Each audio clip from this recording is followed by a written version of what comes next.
FriendlyMuralsPlayers.com. I'm Scott Rowland, joined by head baseball coach Jeff Sixeye. Coach, your team's riding high right now, sitting at 10-2 on the season, a 9-game winning streak. Go over to King on Tuesday and come out with a 13-3 win. What have you seen from your team, particularly in that game, and then over this 9-game winning streak that's made you so successful? Yeah, the King game, I thought their starter came out and really threw well, kept us at bay, and we were able to get to them in that fifth inning. And two big back-to-back knocks with 2 outs by Tim Wages, 2 RBI, single to left, and then Muta Crusoe right after that stayed on a breaking ball and hit a ball to right to score the run.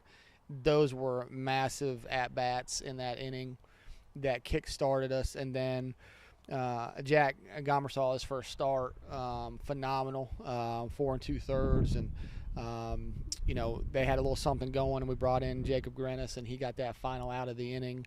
And then we were able to put a 5 spot up the very next inning to kind of ice the game. And that that inning, those about, that top half of the 5th and the bottom half, and then the top half of the 6th was the whole game right there. But Jack threw well, 2 great at-bats by 2 seniors. Jacob shutting the door on their rally, and then us putting a 5 spot up the next inning. Really proud of our guys for grinding. Their starter did well. We were able to get them out of the game, and then got in their bullpen and had a little bit of success, and so it was good to see.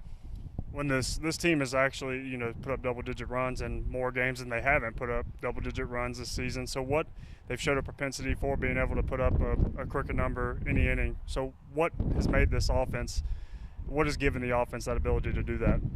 I think we've been very opportunistic.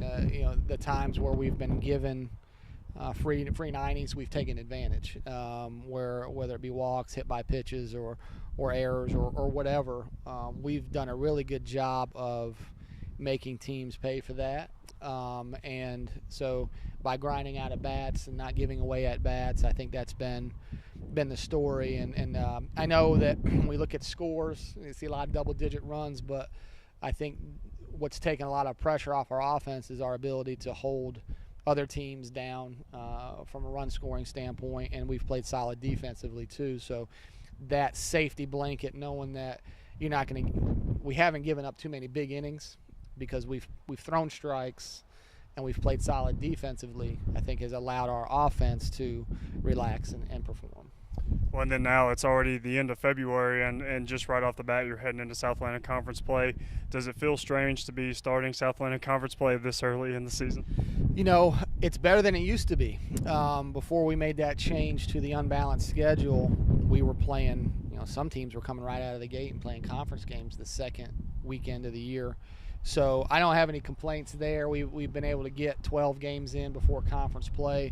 I wish we had a few more, but relative to the way it used to be, I can't complain too much about that. And we've gotten pretty good weather. We've gotten all of our games in. At least we had 12 games scheduled to this point, have played 12.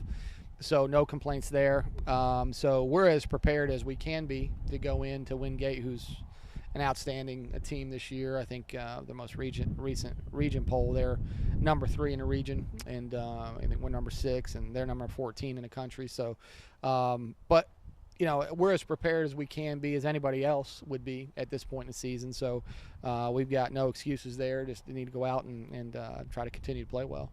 Well, and like you said, on paper, it looks like 2 outstanding teams meeting this weekend, both 10-2, heading into the weekend. What have you seen from Wingate that has made them so successful this early in the season? Yeah, we've been following their progress. Obviously, we didn't play them at all last year. They were one of the teams that we didn't play in the unbalanced schedule, and then also did not play them in a tournament. So we haven't seen them for over a year. But they're always talented, always going to run some really good arms out there, athletic guys. They're, have been traditionally one of the top teams in the league. It looks like they're trending back that, they had a little bit of a down year for them last year. But we knew that they would be back, and they are, and we'll need to be prepared to play well. When does the message change at all with it being South Atlantic Conference play? What are you telling your team? How's the team looking forward to this weekend series? Yeah, our message doesn't change at all, which is we're worried about today's practice, today, how we're going to get better today, improve on deficiencies that we saw over the last 4 games. And It's our first opportunity to practice. We've played 4 games since we've practiced.